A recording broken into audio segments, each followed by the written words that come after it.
Ashton Ginty takes number 2, Maxx Crosby praises Raiders' 2025 draft class, and top free agent fits after the NFL draft. Let's dive right in. The Raiders' latest batch of jersey numbers has been released, and there's already a headline maker. Rookie running back Ashton Jeanty is officially taking the iconic number 2 jersey, meaning veteran kicker Daniel Carlson is switching back to number 2. 8. For those keeping track, Carlson originally moved from number 8 to number 2 when Marcus Mariota joined the team a few years back. Now, with Ginty stepping in, Carlson is returning to his old number. It's not every day a rookie claims a veteran's number, but Ginty had his sights set on number 2 from the start. Whether there was a deal behind the scenes or Carlson simply handed it over is anyone's guess. One thing's for sure, Raider Nation is eager to see what Ginty can do in silver and black. Carlson made plenty of clutch kicks wearing that jersey, and fans are hoping Ginty can add his own highlights to its legacy. Along with Ginty, here's a quick rundown of the other rookies and their new numbers. Cam Miller, number 5, Dante Thornton Jr., number 10, Jack Beck, no. 18, Tommy Mellott, no.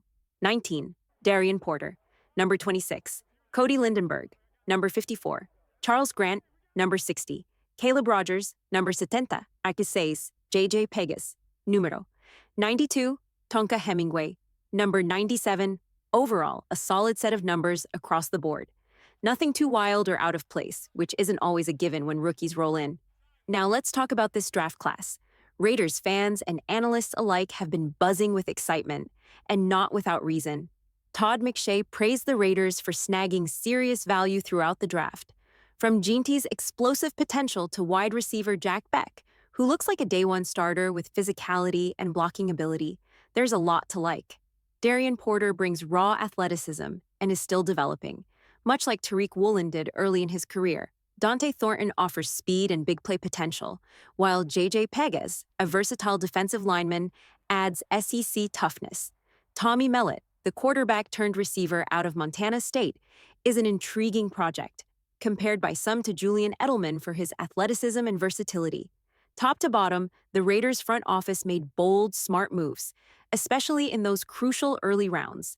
There's real potential here for multiple rookies to make an impact right away, and it's not just the media giving props. Star defensive end Maxx Crosby, the heart and soul of this team, recently praised the new class on his podcast, saying he's excited about what these young players bring to the table. When a leader like Crosby is hyped, you know the locker room is paying attention. We'll keep an eye on how these rookies settle in, but one thing's clear. Raider Nation has plenty to be excited about this season. Maxx Crosby had plenty to say about what the Raiders front office pulled off this offseason. He praised John Spytek, Pete Carroll, and Tom Brady for the way they handled the draft, not just chasing big names or flashy stats, but focusing on players who fit the system, the culture, and the vision for this team. Crosby made it clear, the Raiders targeted high-upside guys who can genuinely help the team grow. That's the thing about the draft. You never really know how good a class is until these players hit the field. Early reviews are fun, but the real answers come on Sundays. Still, from where things stand now, Crosby gave huge credit to the front office for having a clear plan and sticking to it. Every move reflected a bigger picture, shaping the team's identity, building for the future, and bringing in guys who aren't just talented but are also the right kind of teammates, passionate about football, and ready to buy into the Raiders' culture. He pointed out how everyone involved, from Pete Carroll to Spytek to Brady to owner Mark Davis, played a role in getting this franchise aligned. It wasn't just about numbers on paper, it was about bringing in the kind of players who fit mentally, physically, and emotionally. And so far, the execution looks sharp. That brings us to Pete Carroll. There was plenty of debate when the Raiders hired Carroll as head coach, especially with some fans pushing hard for Ben Johnson. But Carroll brings something the Raiders have sorely needed: experience and a proven track record. His age? It's irrelevant. He's not out there taking hits. He's here to lead, strategize, and build a winning culture. Carroll has succeeded at every level, from college to the NFL, and now he's bringing that expertise to Las Vegas. The Raiders haven't had a coach with this level of experience since John Gruden, and Carroll's track record suggests he's more than capable of turning things around.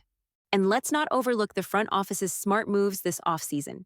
The trade for Geno Smith gave the Raiders a reliable quarterback early, avoiding a scramble in free agency or an overreach in the draft. While many fans hoped for a young QB, the team stayed focused on value and needs, adding depth later in the draft with players like Tommy Mellott and Cam Miller. Most importantly, the Raiders used their early picks to plug critical holes on the roster, bringing in impact players who could start from day one. So far, Carroll and the front office have nailed the offseason. Of course, winning the offseason is one thing. Turning it into wins during the season is another. It's wise to keep expectations grounded until the real action starts. But let's be honest, Raider Nation is fired up, as always, with plenty of reasons to be optimistic. Before we wrap up, let's give a quick shout out to Ashton Ginty. A behind-the-scenes clip surfaced showing the moment he found out he was drafted by the Raiders, and it's clear how much it meant to him. Seeing that raw emotion just adds to the excitement about what he could bring to this team. Watching young players wait for that life-changing draft call always puts things in perspective. For Ashton Jeanty, it was a dream realized, and for Raider Nation, it was exciting to see a long-rumored pick come true in real time. A lot of mock drafts had Ginty landing with the Raiders, but to actually watch it unfold gave the moment a special kind of magic. You can't help but love it, and I'm thrilled he's now wearing the silver and black. It's the kind of moment that gives you goosebumps, especially seeing how fired up Ginty was to get that call. Whatever my thoughts were heading into the draft, none of that matters now. Ginty is a Raider, and I'll be rooting for him every step of the way. Honestly, you could say the Raiders' interest in Ginty was the worst-kept secret in the league. Remember, Raiders GM John Spytek was the only general manager to show up at Ginty's pro day. Usually that's something left to scouts, but Spytek was front and center, met with Ginty personally, and even took him out to dinner. That told us everything about how high the Raiders were on him. And when Ginty talked about it later, he admitted that once the Browns passed on him, he knew, I'm going to be a Raider, baby. Shifting gears real quick, let's talk about the best free agent fits for the Raiders now that the draft is in the books. Shout out to Silver and Black Pride for putting together a solid list. First up, wide receiver Keenan Allen. The Raiders could use another veteran pass catcher on a short-term deal, and Allen makes sense. He's familiar with new Raiders WR coach Chris Beatty, who coached him the past 4 years, so it'd be a smooth transition. Now, I'm personally a bigger fan of bringing back Amari Cooper, but I wouldn't be mad at adding Allen as extra depth. He's not going to be a game changer at this stage, but having another reliable body in the WR room never hurts. Next, cornerback Asante Samuel Jr. With Nate Hobbs gone, the Raiders have a real question mark at nickel corner. Samuel isn't perfect, but he's solid and could fill that hole nicely in Pete Carroll's defense. Honestly, I'm surprised he's still unsigned. He's been one of my top free agent targets all offseason. Other corners the Raiders could consider? Rasul Douglas and Mike Hilton. Whoever they bring in, it's clear the team still needs to shore up that spot. On to safety. Silver and Black Pride mentioned Justin Simmons. The Raiders are high on young Isaiah Pola-Mao, and he'll get a shot to start. But Simmons would bring valuable veteran leadership and experience to the secondary. Sure, he's not quite the player he used to be, but in Pete Carroll's system, he'd be a smart, plug-and-play addition. Even if Simmons doesn't start, having him mentor younger guys like Pola-Mao would be huge. Then there's defensive end Zadarius Smith. He's more of a rotational piece at this point, but the Raiders could use extra pass rush help. Smith's experience and skill set would absolutely give the defensive line a boost, and even with age, there's value in having someone like that in the mix. Finally, I want to throw out one more name that wasn't in the article. Wide receiver Elijah Moore. He hasn't quite broken out yet, but he's shown flashes, posting a career-high 61 catches in 2024, despite shaky quarterback play. At 25, Moore still has upside and offers speed, depth, and special teams value. You could probably sign him for around $4.5 million, making it a low-risk, high-reward move. Out of all the available free agents, Moore is right up there for me, especially given his age and potential to carve out a bigger role in this offense.